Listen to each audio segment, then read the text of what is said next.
Friends, today we are going to talk about one of the most shocking scandals in American history, a story of greed, power, and betrayal. This is the story of Enron, the company that was once hailed as the most innovative business in the world, but later collapsed in such a devastating way that it shook the very foundations of Wall Street, destroyed thousands of lives, and forever changed how corporate America is regulated. This wasn't just a bankruptcy. This was America's biggest accounting scam. At the height of its success in the late 1990s, Enron was seen as the golden child of the American economy. Founded in 1985, the company started as a modest natural gas pipeline business. But under the ambitious leadership of CEO Jeffrey Skilling and Chairman Kenneth Lay, Enron transformed into an energy trading giant. It promised to revolutionize the energy industry by turning gas and electricity into commodities that could be bought and sold like stocks. The company's headquarters in Houston, Texas, became a symbol of wealth, intelligence, and American innovation. Magazines called it the most admired company in America, and investors rushed to pour their money into it. But behind the glossy image of success, Enron was building a house of cards. The truth is, the company was not as profitable as it claimed. To keep its stock price soaring, executives used a deceptive accounting trick called mark-to-market accounting. What did that mean? Instead of reporting actual profits, Enron would estimate future earnings from deals that hadn't even happened yet, and then book those predictions as if they were real money. Imagine writing down your dream salary for next year and telling the bank you already earned it. That was Enron's game. Investors, analysts, and even employees were blinded by the illusion.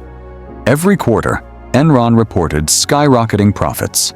The stock price kept climbing, reaching a staggering $90 per share at its peak. Wall Street applauded. Employees poured their savings into Enron's stock, believing in the vision their leaders sold them.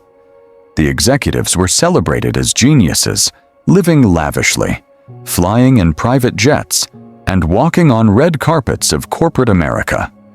But beneath the surface, panic was brewing.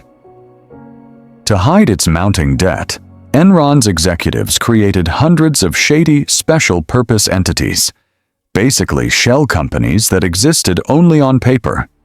They transferred debts and losses into these secret entities, making Enron's books look clean while the reality was rotten.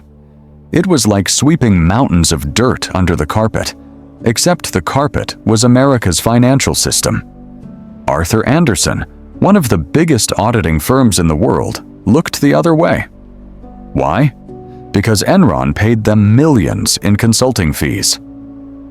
Greed silenced the watchdogs, but the empire couldn't last forever. In 2001, a brave journalist and a few skeptical analysts began to ask the tough questions. How exactly does Enron make money? Where are these profits really coming from? Slowly, the truth began to unravel. When internal whistleblower Sharon Watkins raised concerns about accounting irregularities, the walls of deception started to crack. By late 2001, Enron admitted that its profits were overstated by nearly $600 million, and billions in hidden debt had been concealed. Investors panicked. Within weeks, Enron's stock plummeted from $90 to less than $1. The company that was once worth over $60 billion declared bankruptcy, the largest in American history at that time. The collapse was catastrophic. Over 20,000 employees lost their jobs overnight. Families saw their life savings wiped out because their retirement accounts were tied to Enron stock. Pension funds evaporated. Ordinary people who had believed in the American dream were left with nothing but betrayal. One former employee heartbreakingly said, "We gave our loyalty to Enron, and they gave us lies in return." The scandal didn't just end with bankruptcy. The US government launched a massive investigation. The world watched as the once celebrated executives faced justice. Kenneth Lay, the founder, was convicted of conspiracy and fraud, but died before sentencing. Jeffrey Skilling, the ambitious CEO, was sentenced to more than 24 years in prison. Chief Financial Officer Andrew Fastow, the architect of the shady accounting tricks, pleaded guilty and served time as well. And Arthur Andersen, the auditing giant, collapsed after being found guilty of obstructing justice.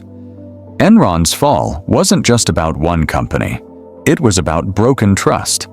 It was a brutal reminder that unchecked greed, manipulation, and corporate arrogance can destroy lives and shake the entire economy.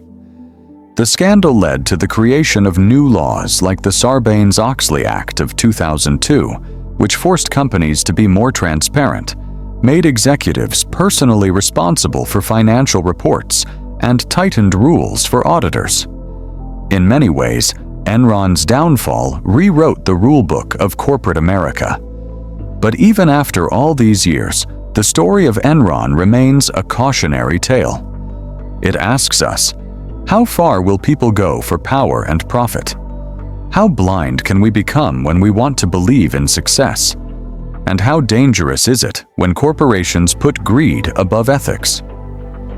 The rise and fall of Enron wasn't just about accounting, it was about people. The people who built it with hard work, the people who lost everything when it collapsed, and the people who lied to protect their own fortunes.